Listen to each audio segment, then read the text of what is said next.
Set up on your bench with your eyes directly below the barbell, feet firmly planted and spinning out or screwing into the floor. Grip at the hash marks. Lift the weight off and center over your chest. Big breath, squeeze your shoulder blades together. Pull the bar down to your chest. Make contact, don't lose control. As you push the bar away, you're driving with your legs to push the back of your shoulders or the top of your shoulders deeper into the bench to give you a little power off that sticky spot. And then follow that exact same sequence for every subsequent rep so they look identical. Breathing to brace, screwing the feet into the floor, driving off the chest, all stays the same. If the bench is movable, set it up so that the single leg is near your feet and the double legs are under the barbell, under your shoulders. And then you can adjust the J-hooks and the safeties to set up for a safe rack and unrack and to save you if you need it. But you may have to do some feeling around at first. So I'm going to show you how to do that in just a moment. Once you have everything set up where you think it might go ahead and test it out with an empty bar warm-up set. You should be able to unrack the bar with your shoulder blades squeezed together under you without having to shrug and lose that nice sturdy base. At the end of your empty bar warm-up set, go ahead and test out failing a rep, letting your body relax and seeing if the bar will touch the safeties. This doesn't work. The safeties are too low. Also, my rack is too high. I banged it on the way up. So I'm going to adjust the safeties up and the J-hooks down. On this redo, the J-hooks are now set at the right height. I'm not going to hit the J-hooks. And let's see if I can fail a rep and still wiggle out this time. I just bumped those safeties up one notch. Yeah, just barely. I can just barely squeeze out. So that works for me. The next part of this video, we'll discuss basic and more advanced skills and cues. All right, welcome to Barbell Bench Press 101. Round one of the most basic cues are coming at you first. Then I'll give you another layer if you're feeling ready for more after that. With the barbell rolled to the front of the J-hooks, make sure you've got the rack and the safety heights in the appropriate positions for you to load and unload safely. Also to save you if you can't get the bar to go back up. Start out by lying under the bar with your eyes right below the barbell. That means if there was a drop of water hovering right here, it would splat you right between the eyes, okay? If you find yourself with your nose, your chin, or your neck under the bar, you're going to run into these things. It's going to be terribly distracting and possibly painful. Next, screw your legs into the floor. That means imagine your feet are threading like screws. You should feel your side butt the whole time. This tension stays through the whole lift.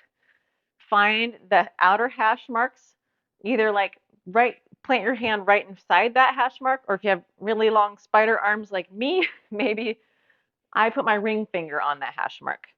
But try to avoid going to this narrow transition from the smooth bar to the knurling. I want your hands at least halfway in between the hash mark and the transition here. Widen it as you get more comfortable. Lift the bar off. Don't forget about your legs. Press it up and then pull it to center over your chest. We're aiming for the bra band. All right. Before you start to pull the bar down, you're going to squeeze your shoulder blades together. If you do a good job of it, you can see your chest actually rise because your shoulder blades are pushing your ribs up. Once you have that squeeze and you have your leg tension, you're going to pull the bar down to your chest. Let it touch your chest and sit still for just a moment, and then press it back up. And then all those things repeat. Squeeze the shoulder blades, make sure your legs are screwed in, pull it to your bra band, freeze, go again. The pathway of pressing, because I'm working so hard to push the back of my and top of my shoulders into the bench, is sort of an arcing press, not a vertical up and down like so many other lifts. Okay? Rack by finding the uprights on both sides and letting it slide down. Don't try to hook it. You're going to end up with the bar on your face. For those of you who've been practicing this for a while and you're ready for another layer of cues, here they are. We're going to add in the breathing to brace, just like you do with your deadlift and your squat and some other challenging exercises. And then we're also going to work on leg drive. This is a full body exercise. So all the cues you had before, eyes under the bar, legs screwed into the ground.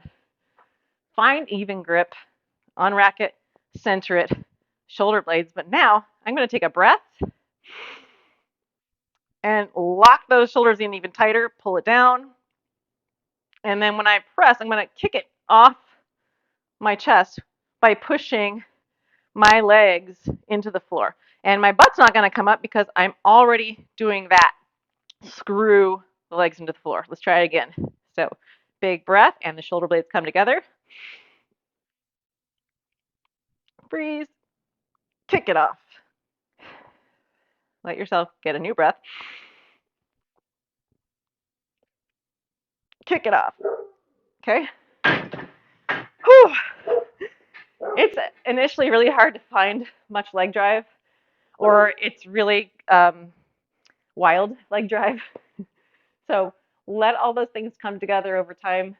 That's about, I don't know, 3 to 25 months of stuff that people ingest. And it just depends on how it's going for you to be able to bring in that next little piece. So be patient. It's a work in progress, always. It's a journey. I love the bench press over a push up because our body weight's only one weight, and then it's one other weight when we go from our knees with push ups. And with the bench, you can adjust it infinitely to accommodate your strength in the moment. It can be done with a training bar or a lighter 35-pound bar. This is a 45-pound bar, which is what you'll find most of the time in gyms. And then we can load, 1 or 2 pounds at a time, up to 20 pounds at a time. It's very versatile. And we have all this stability here to do the work from without having to think about it. The bench is just here for us, which is really nice. So if you've never done it before, start with those basic cues, and then we'll just work on layering in more and more body tension and stability so that you can move more weight, build more strength, more muscle, get all the bennies from those things.